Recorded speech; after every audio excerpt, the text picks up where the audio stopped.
Le troisième élément que j'aimerais introduire aussi ce soir, et c'est un ouvrage que je vous conseille du frère Mounsef Zenati, c'est la Sunna, mode d'emploi. Excellent ouvrage, parce que dans cet ouvrage, dans un français qui est tout à fait clair, et le frère Mounsef Zenati a déjà fait un remarquable travail dans la traduction des 20 principes de l'imam Hassan el-Banna. Il s'est intéressé aux sources, il est très lié à ce qu'a écrit le cheikh Youssouf al-Qaradawi, ce grand savant.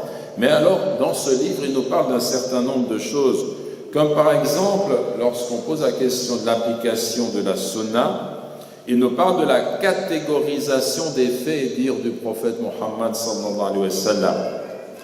Et on apprend ainsi qu'il faut comprendre aussi en quelle qualité le messager de Dieu s'exprimait dans certaines circonstances. Ça pouvait être au niveau du fait qu'il était moufti, qu'il exprimait une fatwa dans des circonstances particulières, donc une règle qui dépend des circonstances particulières de son énonciation.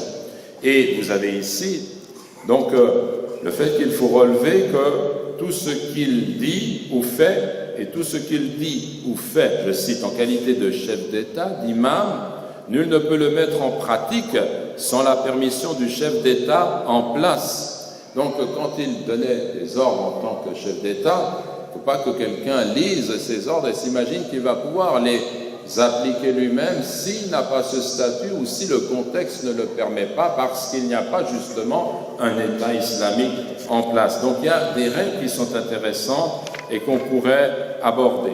Notamment, il se réfère à El-Qarafi dans son livre très connu qui s'appelle le Furuq, où il montre ces distinctions de statut du prophète sallallahu alayhi wa sallam en fonction des circonstances. Et il montre que les compagnons en avaient conscience.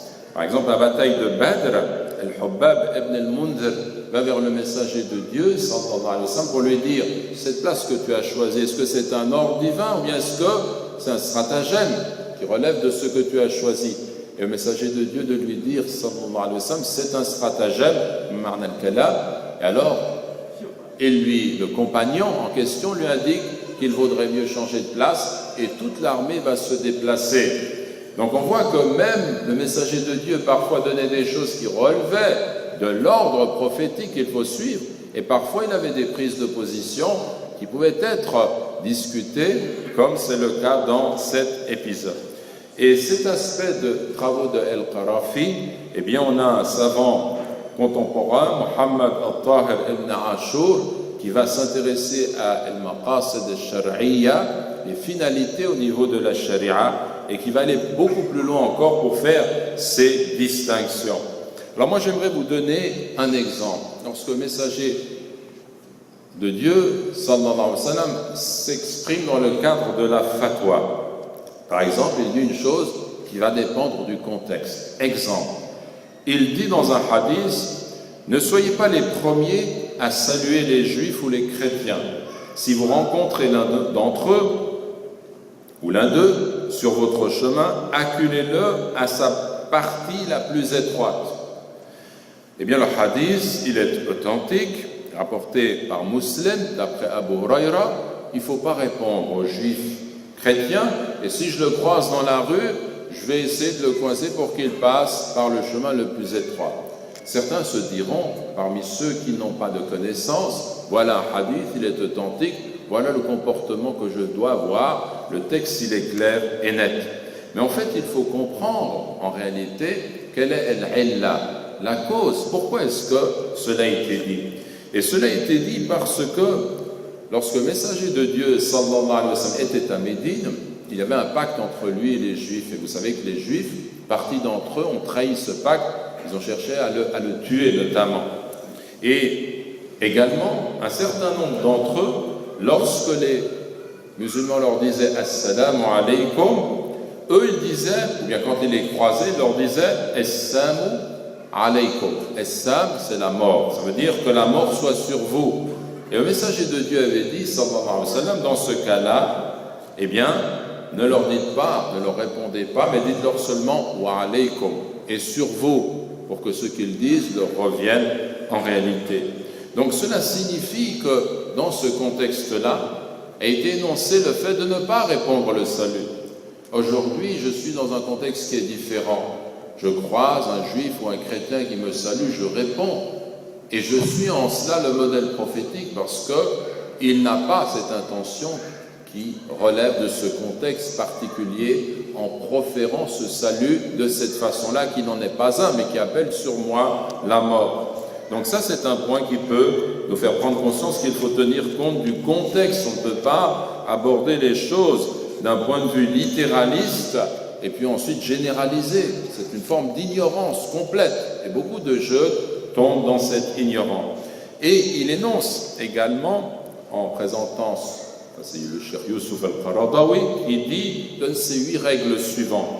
Comprendre. 1. Comprendre la sunna à la lumière du Coran.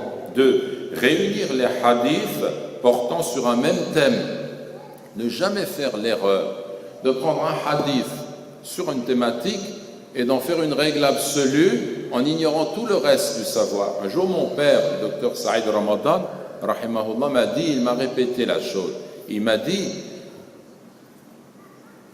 c'est pire que l'ignorance, que de prendre une partie du savoir et de laisser le reste.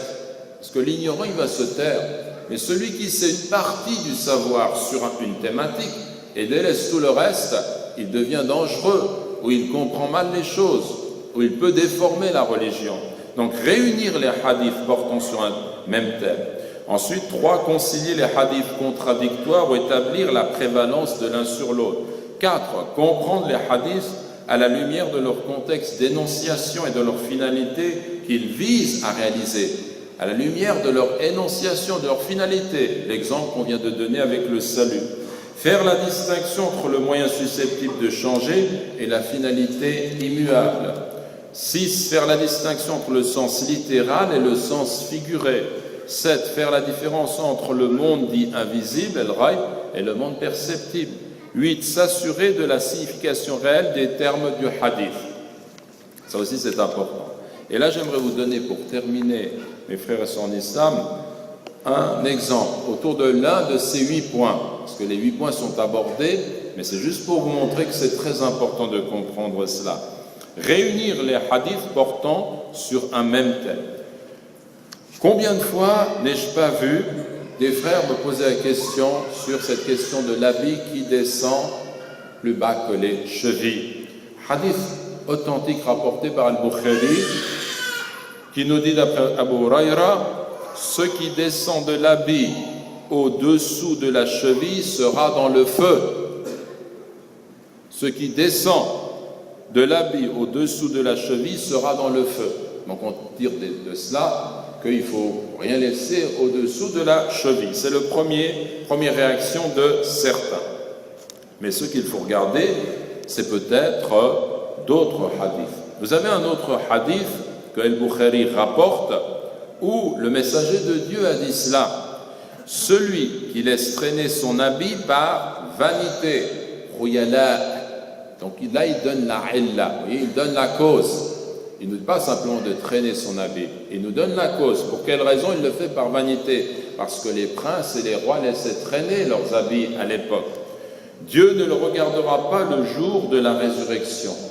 Abu Bakr dit alors, l'un des pans, Abu Bakr dit, l'un des pans de mon habit se relâche si je n'y prends pas constamment garde. Il tombe. Le prophète, sallallahu alayhi wa sallam, répondit, tu n'es pas de ceux qui le font par vanité. Tu n'es pas de ceux qui le font par vanité.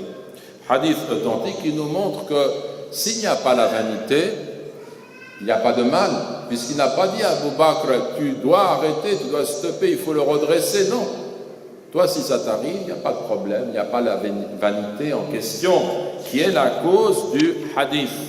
Et alors, ensuite, s'ensuit un travail remarquable qui est fait par le Cheikh Youssouf al-Qaradawi, exposé brillamment par le frère Mounsef Zenati, qui vont vous montrer alors la discussion entre les savants qui va justement dans le sens que tout est lié en réalité à cette question de la vanité et non pas au sens premier du hadith, d'un seul hadith, alors que d'autres permettent un éclairage qui est différent.